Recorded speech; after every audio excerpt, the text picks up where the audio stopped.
श्री शिवाय नमस्तुभ्यम। दोस्तों, मेरे चैनल चटपटी ज़िंदगी में आपका बहुत बहुत स्वागत है। दोस्तों, पूज्य गुरुजी कहते हैं कि बहुत बड़ी बीमारी चल रही है, बहुत बड़ा रोग परेशान नहीं होना है। तो पूज्य गुरुजी कहते हैं नहीं आज मैं व्यास पीठ से जो 3 अचूक उपाय बता रहा हूँ, बस एक बार उसे करके ज़रूर देखना। कितनी भी गंभीर बीमारी क्यों ना हो, बस तुरंत ही आपको लाभ मिलना प्रारंभ हो जाएगा। दोस्तों, सबसे बड़ी बात यह है कि ये 3 उपाय आप कभी भी कर सकते हैं। बहुत ही सहज तरीके से करने वाला यह उपाय है और रोज़ रोज़ करने की कोई दिक्कत नहीं है। महीने में आप एक बार कीजिए। तो चलिए जानते हैं उन उपायों को। तो वीडियो शुरू करने से पहले आपसे एक प्रार्थना है कि अगर आप मेरे चैनल पर नए हो तो प्लीज़ चैनल को सब्सक्राइब कर लीजिए, और अगर वीडियो अच्छी लगे तो प्लीज़ एक लाइक ज़रूर कीजिएगा। तो चलिए बात करते हैं पूज्य गुरुजी द्वारा बताए गए उन महत्वपूर्ण 3 उपायों की। तो दोस्तों देखिए, यह उपाय आपके लिए सरल इसलिए भी हो जाता है क्योंकि यह आपको रोज़ रोज़ करना नहीं होता है। गुरुजी कहते हैं कि अगर आपके शरीर में बहुत ही गंभीर बीमारी हो गई हो और बीमारी बहुत लंबे दिनों से ठीक नहीं हो रही हो, तो बिल्कुल आपको घबराने की कोई बात नहीं है। आपसे एक प्रार्थना है, आप किसी भी ज्योतिषी के पास, तांत्रिक के पास बिल्कुल मत जाइए। अपने डॉक्टर को दिखा के दवाई लेकर घर चले आइए और फिर यह 3 महत्वपूर्ण उपाय जो हैं, इनमें से कोई भी एक उपाय आप करना प्रारंभ कर दीजिए। धीरे धीरे आपको दवाई लगना प्रारंभ हो जाएगी और कि आपकी कितनी भी गंभीर बीमारी हो ठीक हो जाएगी। तो पूज्य गुरु जी कहते हैं कि यह उपाय आप रोज की तरह, जैसे आप सुबह नहा धो के जल का लोटा शिवलिंग में जल चढ़ाने के लिए तैयार करते हैं, बस वैसे ही करना है। आपको क्या करना है, आपको जल का लोटा तैयार करना है। उसमें एक बात का ख्याल रखना है, तांबे का लोटा बिल्कुल मत लीजिएगा। आप स्टील का लोटा, पीतल का लोटा भी ले सकते हैं। उसमें जल मिलाइए और क्या, उसमें थोड़ा सा दूध मिला लीजिए। गाय का दूध होना चाहिए। बहुत लोग पूछते हैं कि दूध कितना मिलाएं, तो चलो आपको बता देते हैं। दूध कितना भी हो आपके पास, 1 चम्मच, 2 चम्मच, 3 चम्मच आप उसमें मिला लीजिए। और इसके बाद आपको क्या करना है, आपको लेना है 5 काली मिर्च। सिर्फ 5 काली मिर्च ही आपको उसमें डाल लेना है। और यह जल का लोटा लेकर आपको जाना है शिवालय। तो शिव मंदिर में पहुंचकर आपको क्या करना है, यह जल शिवलिंग पर अर्घ्य के रूप में धीरे धीरे चढ़ा देना है और अपने मन में कुंदकेश्वर महादेव का नाम जपते रहना है। आप जल चढ़ाकर वहां पर 2 मिनट के लिए बैठ जाइए, या बैठने का स्थान नहीं हो तो अब आप खड़े होकर भी कुंदकेश्वर महादेव का नाम कुछ देर जप लीजिए। उसके बाद वहां से घर के लिए वापस आ जाइए।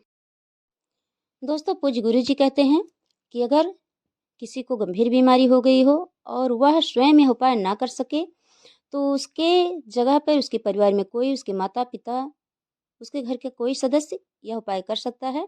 उसे क्या करना है, यह जल का लोटा उस बीमार व्यक्ति को स्पर्श करा देना है 7 बार। उसके सर से यह लोटा छुआ कर उसके बाद शिव मंदिर में ले जाकर इस जल को चढ़ा देना है और उस व्यक्ति का नाम गोत्र लेकर उसके लिए प्रार्थना भोलेनाथ से कर देना है। तो गुरुजी कहते हैं, गुरुजी ने यहाँ तक कहा कि अगर किसी को ब्लड प्रेशर की बीमारी, शुगर की बीमारी या कोई भी गंभीर बीमारी, यहाँ तक कहा कि नसें किसी की चोक हो गई हो, डॉक्टरों ने ऑपरेशन के लिए बोल दिया हो, तो यकीन मानिए आप यह उपाय ज़रूर कीजिए। महीने में आपको एक बार ही यह उपाय करना है और इस उपाय को करने के बाद आप स्वयं देखेंगे। उसके बाद डॉक्टर को जाकर दिखाएंगे, डॉक्टर स्वयं ऑपरेशन करने के लिए मना कर देंगे। तो आप बस इस उपाय को पूर्ण श्रद्धा और भक्ति से करते रहिए। तो पूज्य गुरु जी ने दूसरा उपाय बताया है कि अगर आप को गंभीर बीमारी हो गई और आप जल्दी ही ठीक होना चाहते हो, तो इसी के साथ दूसरा उपाय भी किया कीजिए। तो दूसरा उपाय क्या है, देखिए पूज्य गुरु जी ने कहा कि इस दूसरे उपाय को अगर चमत्कारी उपाय भी कहा जाए तो कोई अचंभे की बात नहीं है। और इसमें क्या है कि अगर बीमार व्यक्ति बहुत ही कमज़ोर हो गया है, चलने के योग्य नहीं, उसके परिवार का कोई भी सदस्य उसके नाम से यह उपाय कर सकता है। तो आपको क्या करना है, बस जल का लोटा रोज़ की तरह जल चढ़ाने के लिए शिव शंकर को बस जल का लोटा तैयार करना है और उसमें क्या डालना है, सिर्फ 2-4 बूंद इत्र की। और यह इत्र की डाली हुई जल जो है आपको ले जाना है शिवालय। शिव मंदिर में इस जल को धीरे धीरे चढ़ाते हुए कुंदकेश्वर महादेव का नाम लेते हुए आप इस जल को चढ़ा दीजिए। और ऐसा आपको महीने में 1 बार 2 बार, सोमवार या किसी भी दिन आप कर सकते हैं, जब तक कि वह बीमार व्यक्ति एकदम से स्वस्थ ना हो जाए। आप साथ में डॉक्टर की दवाई लेते रहिए और इस उपाय को करते रहिए। बहुत ही जल्दी चमत्कारी तरीके से बीमारी आपकी ठीक हो जाएगी। तो दोस्तों, सबसे बड़ी महत्वपूर्ण उपाय जो आपको बताने जा रही हूँ मैं, ये शिव पुराण से संबंधित उपाय है जो पूज्य गुरु जी बताते हैं।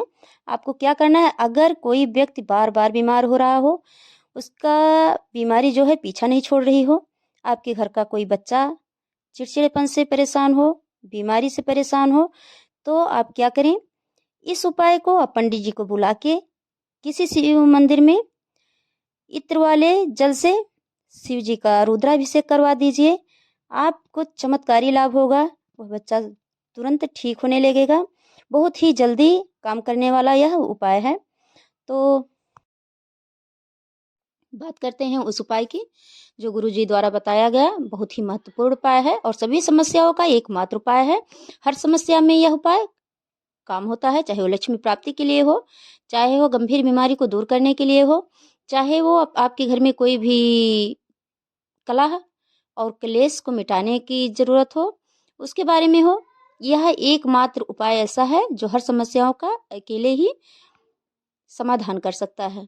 तो इसमें क्या करना है, आपको रोज की तरह तैयार करना है 1 जल का लोटा। तो आप लोटे के जल में 1 लोटा जल लीजिए, उसमें डालिए 1 बेलपत्र और उसी के साथ आपको क्या करना है, समीप पत्र जो है इसमें बहुत ही जरूरी आवश्यक है, चाहे वह आपके पास 1 हो, 2 हो, 3 हो या कई सारे हो, तो आप समीप पत्र इसमें डालना बिल्कुल मत भूलना। तो इस जल के लोटे में आपको क्या करना है, आपने जल के लोटे में 1 बेलपत्र डाल लिया, समीप का पत्र 1 डाल लेना और इसमें कुछ दाने हरी मूंग के डाल लेना। मूंग तो सबको पता होगा, सभी के घरों में मूंग की दाल बनती होगी। तो आपको ले लेना है साबुत मूंग। साबुत मूंग के 7 दाने, 9 दाने, 11 दाने आप इसमें ज़रूर डाल लीजिए और इसमें आप थोड़ा सा 1 टुकड़ा गुड़ का डाल लीजिए। तो इसमें क्या क्या डालिए, जल ले लिया लोटे में, उसमें डालिए बेलपत्र, समी पत्र और 7 दाने 9 दाने हरी मूंग के और 1 टुकड़ा गुड़ के। आपने ये सब सामान डाल लिए। अब आपको क्या करना है, उस बीमार व्यक्ति के सर पे ये जल का लोटा छुआ लेना है और उसके बाद आपको जाना है शिव मंदिर।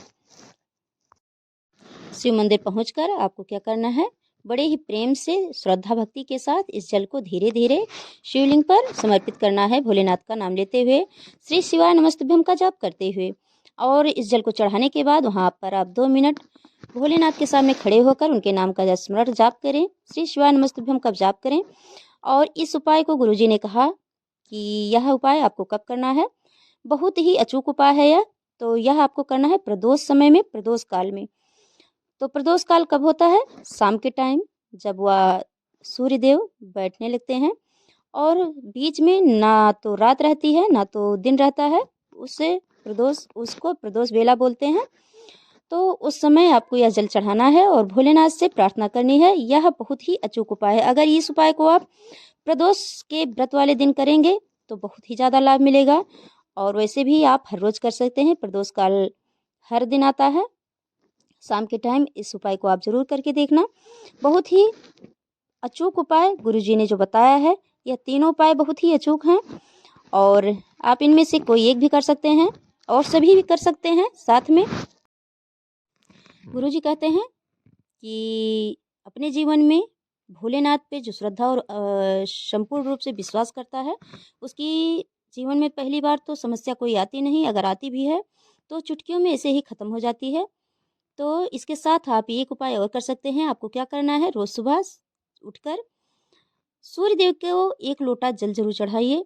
जल चढ़ाने का क्या नियम है, आप सूर्यदेव के निकलते हुए सूर्यदेव के सामने खड़े हो जाइए, लोटे का जल सामने लेकर, और उसको अपने सर के 8 इंच ऊपर से जल को गिराना प्रारंभ कीजिए। तो इससे क्या होता है कि जल की जितने भी छींटे हमारे ऊपर पड़ते हैं और जल के बीच से जो किरणें सूर्यदेव की हमारे आँखों पे रोशनी जो पड़ती है, हमारे शरीर पे जो पड़ती है, उससे अद्भुत लाभ मिलता है। सूर्यदेव की अद्भुत कृपा प्राप्त होती है। और इससे क्या होता है कि हमारे शरीर में कभी भी कोई भी गंभीर बीमारी आ ही नहीं सकती, और कोई भी छोटी मोटी अगर बीमारी होती भी है तो दवाओं से तुरंत ठीक हो जाती है। तो आप इन सभी उपायों को ज़रूर कीजिए, अपने जीवन में उतार के देखिए। एक बार भोलेनाथ पर, शिव महापुराण पर और अपने आराध्य पर बिल्कुल श्रद्धा और विश्वास बनाकर देखिए। आपके जीवन में कोई भी समस्या आएगी ही नहीं। अगर छोटी मोटी समस्या आ भी गई तो भोलेनाथ की कृपा से वो तुरंत ठीक हो जाएगी। अपने मन में हमेशा श्री शिवाय नमस्तुभ्यम का जाप करते रहिए और अपनी समस्याओं का हल शिव महापुराण में सुनते रहिए। तो फिर मिलते हैं ऐसी ही अच्छी अच्छी और सच्ची जानकारियों के साथ अगले वीडियो में आपके साथ। तो तब तक के लिए अगर आप मेरे चैनल पर नए हो तो प्लीज़ आपसे निवेदन है हमारे चैनल को सब्सक्राइब कीजिए, और अगर वीडियो अच्छी लगी हो तो एक लाइक ज़रूर कीजिएगा। तो फिर मिलते हैं अगले वीडियो में, तब तक के लिए हर हर महादेव।